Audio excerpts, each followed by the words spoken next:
I'm Steve Cross. I have lived in Ajijic for 15 years, originally from Northern Ireland, UK.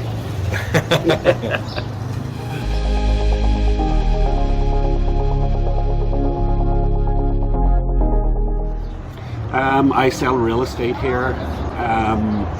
Came here from Puerto Vallarta. Got sort of a little bit tired of the weather and the humidity. And even though this is touristy here, it's sort of got more of a connected feel. I like the community here between the locals, between the foreigners. It's just it's a closer feeling than what I thought was in Puerto Vallarta.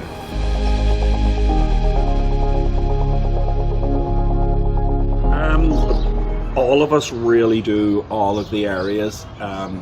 However, Ajijic is definitely the more popular, branching more so into the actual town of Chapala as well. There are areas like Cocotepec at the end of the lake that, to be perfectly honest with you, there are definitely other agents that I would refer somebody to that's looking in that area.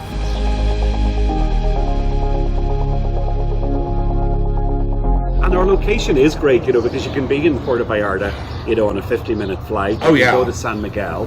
You could, and having the international airport here. Even for me going back home, it's 2 flights. To get back home.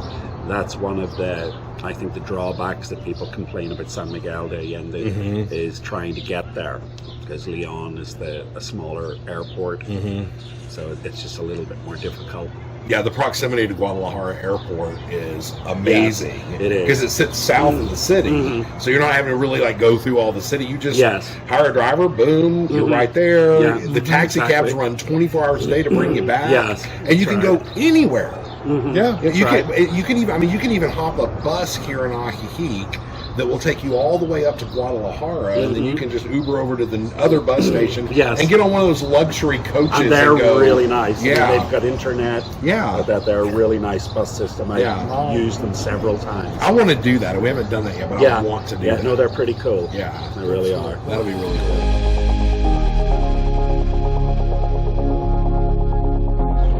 Here, unlike the United States, we don't seem to fluctuate up and down and seasonal and so on. Here, definitely in the last 5 years, there's been just a steady increase every year. I don't see that changing at all. We still have a lot of people coming in. I think one of the bigger things is that we used to only be a seasonal, where we had the snowbirds. Now we have the sunbirds, so we have a year-round market now that we never had 7 years ago. So now we have people escaping the snow, especially a lot of Canadians that have homes here. But now we have Californians, and so people from the coast of Mexico that are coming here for the summer to obviously get out of humidity and so on.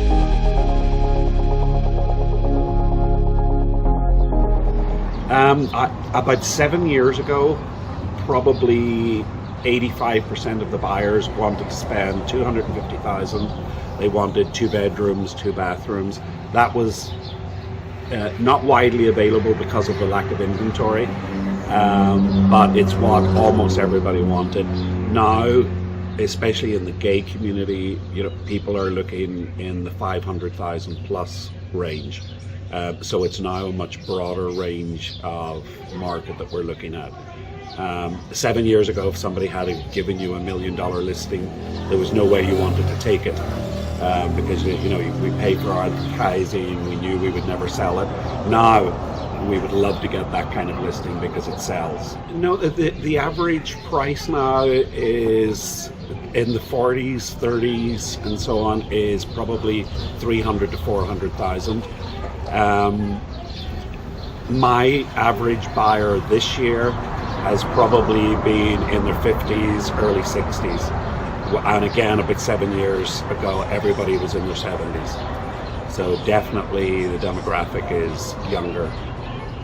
To be honest with you, once you have the experience here, I can walk into a property now and go, no, this is too high, or as I did very recently, this is too low.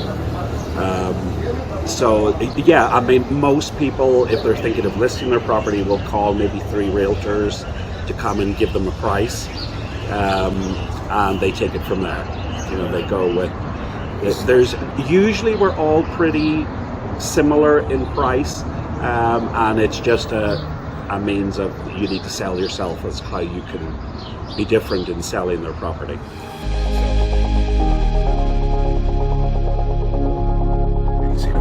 No, it's very rare.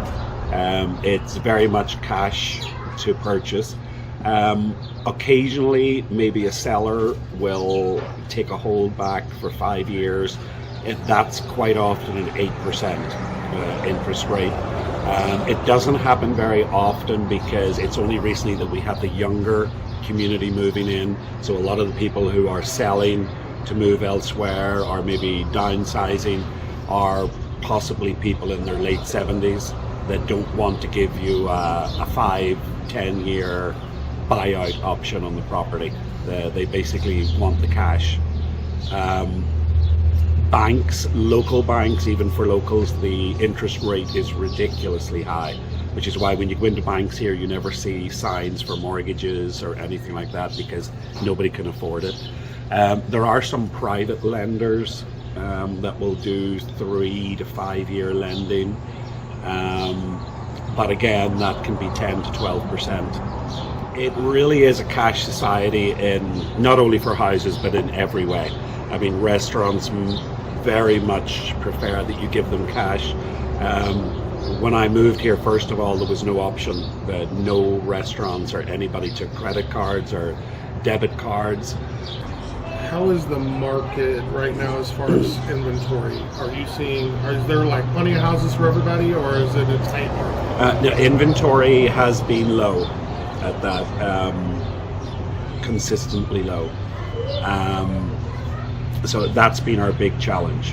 And if something comes on the market and it's correctly priced, it's going to sell sometimes before it gets to the market.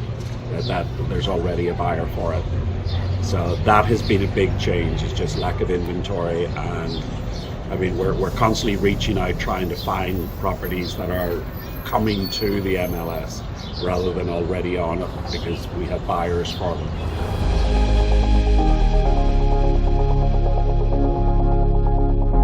Yes, very much so. Actually, I work for Phoenix Real Estate, and with us, if you don't want an inspection, because we really encourage you to do one, it's not expensive, but the inspections here, you know, they can be 40 pages long. So they're pretty detailed, but it also gives you hints on how to maintain the property in the future. It's not just an inspection for that. They'll tell you to make sure that you check every other year for such and such, and if you don't want an inspection, if you insist on no inspection, we actually make you sign that you release the rights to an inspection, basically so as it doesn't come back on us that we didn't encourage you. But I would say 99% of people will do an inspection. Yeah, there are about 3 or 4 inspectors here. I tend to use, there are Mexican, 2 Mexican guys that I tend to use for older Mexican properties because they're born and raised here, they're trained here, so they know the older properties. Things like septic tanks and so on, you know, septic tanks are completely different here. Many people have lived in their houses for 20 years and don't know where the septic tank is here because it's a completely different system. And then there are 2 foreigner inspectors as well that have moved down. I'm more comfortable with them doing newer construction, and so rather than an older property that could be 70 years old. Makes sense.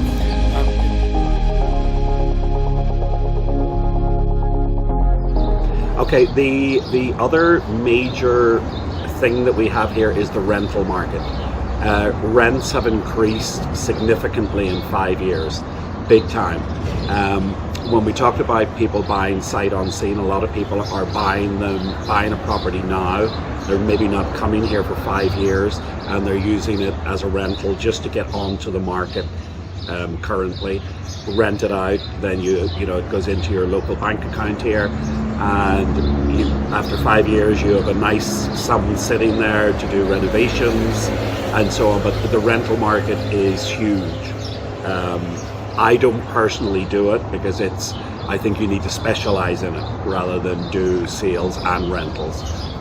It's too hard to diversify in that. But there are a lot of very good rental companies, property managers. A lot of homeowners have a property manager, especially if they're renting the property. Property managers almost always will do rentals as well.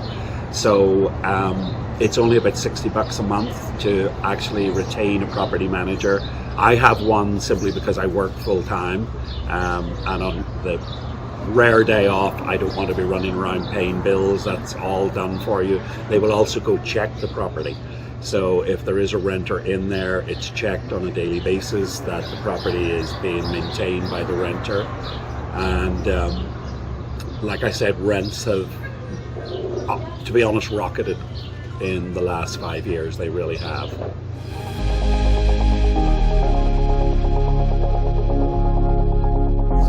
If somebody is here in person, I like to just get them in the car, drive for maybe 2 hours to different areas, let them see the different neighborhoods and so on, then arrange maybe the next day that we go look at 5 houses in whatever budget that they look, again in different areas, so as you're educated as to how far your money goes in different locations. It varies quite a bit.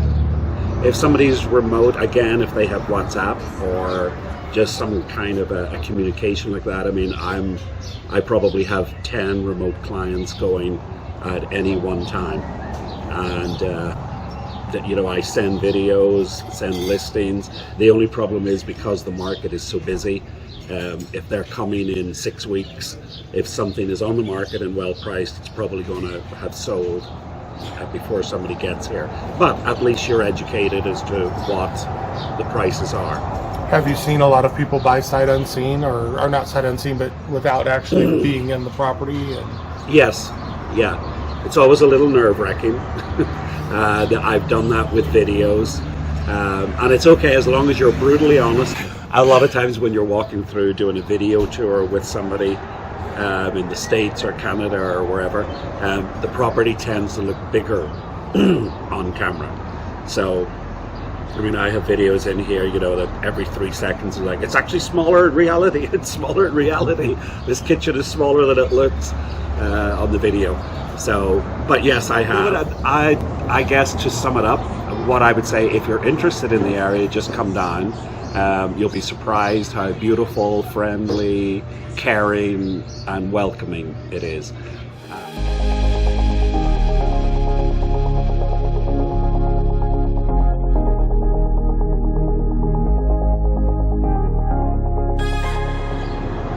So if you haven't already, go find your truly remarkable life.